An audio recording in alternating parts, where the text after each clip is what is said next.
भाइयों और बहनों, मैं अपनी बात एक प्रश्न से शुरू करता हूँ कि अगर किसी व्यक्ति पर कोई चोरी का इल्ज़ाम लग जाए या उसके ऊपर कोई और आपराधिक इल्ज़ाम लग जाए या किसी स्त्री को उसका पति तलाक देने जा रहा है और वो तलाक लेना नहीं चाहती, या किसी व्यक्ति का कोई और अधिकार है जो उसे छीना जा रहा है, या किसी बच्चे का शोषण हो रहा है, या किसी मजदूर की मजदूरी नहीं दी जा रही, या किसी फैक्ट्री में काम करने वाले वर्कर को तनख्वाह नहीं दी जा रही और उसको बिना तनख्वाह के निकाला जा रहा है, या किसी इंडस्ट्रियल वर्कर को बिना उसके कसूर के उसको नौकरी से निकाला जा रहा है, या किसी माँ बाप को उसके बच्चे ठीक तरह से भरण पोषण नहीं दे रहे हैं और उनको भी कोर्ट की ज़रूरत पड़ रही है, उनको कानूनी सहायता की ज़रूरत पड़ रही है, तो इन मामले में आदमी को या अपने अधिकार की रक्षा के लिए या अपने आप को बचाने के लिए कोर्ट में तो जाना पड़ेगा और कोर्ट में जाके उसको वकील करना पड़ेगा। और वकील करने के लिए उसका क्षमता नहीं है, या वो गरीब है, या वो किसी दुर्बल वर्ग से आता है जिसको वकीलों के बारे में पता ही नहीं, तो उसके लिए क्या किया जाए? उसको तो अन्याय हो जाएगा, उसके साथ तो उसको तो न्याय ना मिला। तो इसका मतलब क्या हुआ कि जो हमारा समानता का अधिकार है, जिसका हम खूब ढिंढोरा पीटते हैं कि कॉन्स्टिट्यूशन के अंदर हम कॉन्स्टिट्यूशन के आगे सभी समान हैं, हमें आर्टिकल 14 समानता का अधिकार देता है, तो समान कहाँ हुए? जो आदमी अमीर है वो तो वकील करके अपने अधिकारों को भी ले जाएगा और अपने आप को बचा लेगा। जो आदमी गरीब है वो अपनी गरीबी की वजह से वकील नहीं कर सकता और वो कोर्ट में पूरी तरह से न्याय नहीं ले पाएगा, क्योंकि उसका तो वकील ही नहीं है जो उसकी तरफ से बात करेगा।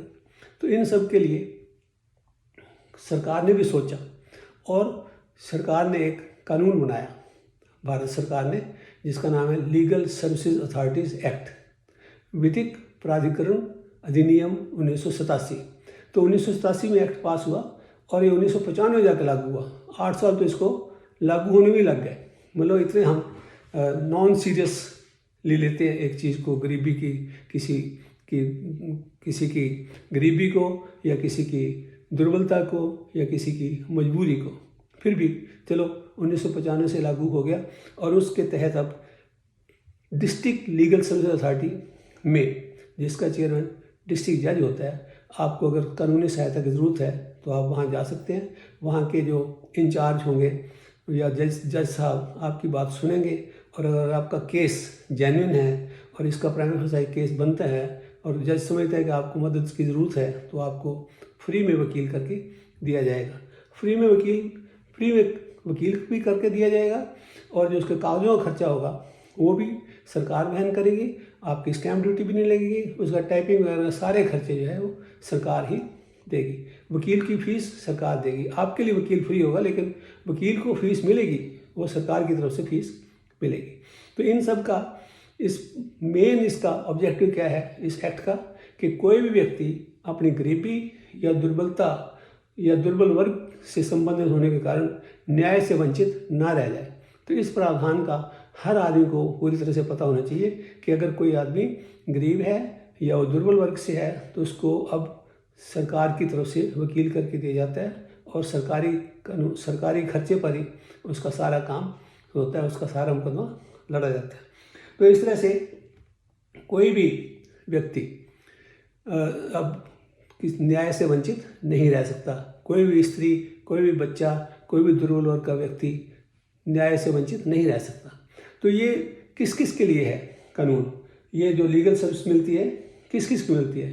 पहले तो ये बता दें कि जो मुफ्त कानूनी सलाह है ये केवल डिस्ट्रिक्ट कोर्ट में नहीं मिलती, हाई कोर्ट तक जाना पड़े तो हाई कोर्ट में भी वकील मिलेगा उसको सरकार की तरफ से। वहाँ high court legal service authority जो है वो उसको अपनी बात रखो और वो आपको वकील करके देगा।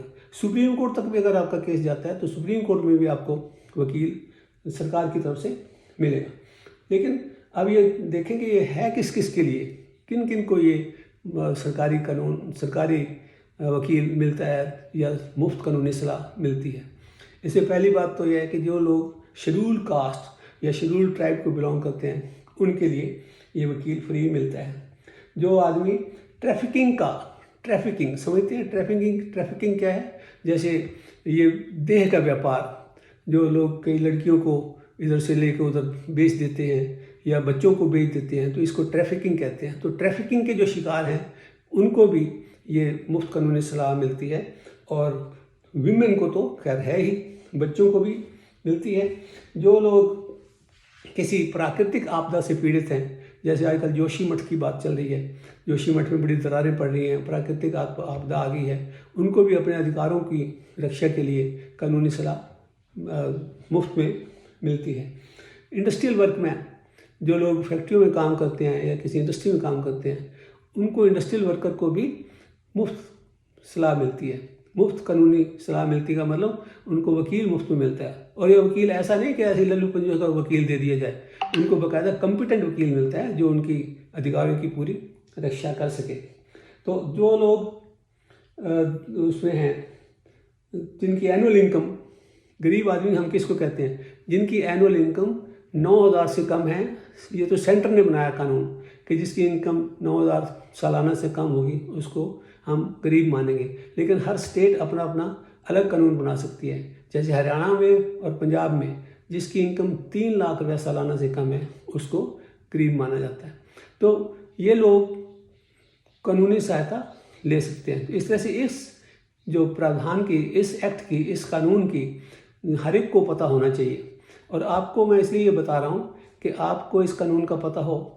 ईश्वर ना करे आपको कोई फ्री के वकील की जरूरत पड़े, और आप तो अपने लिए वकील कर भी सकते हैं, लेकिन कोई व्यक्ति आपकी नॉलेज में आए जो वकील नहीं कर पा रहा, जिसका अधिकार छीना जा रहा है, जो प्रताड़ित किया जा रहा है, कोई स्त्री है उसको तलाक दिया जा रहा है और वो अपने वकील नहीं कर पा रही, कोई बच्चा है उसका अधिकारों का हनन किया जा रहा है और वो अपना वकील नहीं कर पा रहा, उस बेचारे को तो पता ही नहीं है वकील करना है कि कैसे करना है, तो उनको आप बता सकते हैं, तो उनकी आप मदद कर सकते हैं, उनकी आप कचहरी में जाके उनको वकील भी करवा के दे सकते हैं। ये आपकी तरफ से समाज की सेवा हो जाएगी। तो इस तरह से आप अपने लिए भी इसका ध्यान रखिए। और कई बुजुर्ग आपने देखे होंगे जिनके बच्चे उनको पूरी तरह से उनका ध्यान नहीं रख रहे, उनको मेंटली परेशान करते हैं, तो उन बुजुर्गों की भी आप मदद कर सकते हैं ये कानून बताकर कि आपके लिए भी ये प्रावधान है। आप अपनी मेंटेनेंस कानून के थ्रू, कोर्ट के थ्रू इनसे अपने बच्चों से ले सकते हैं। इस तरह से आप अपनी इस नॉलेज को डिस्ट्रीब्यूट करके, इस नॉलेज का ध्यान को अपने पास रखते हुए समाज की सेवा करिए। धन्यवाद।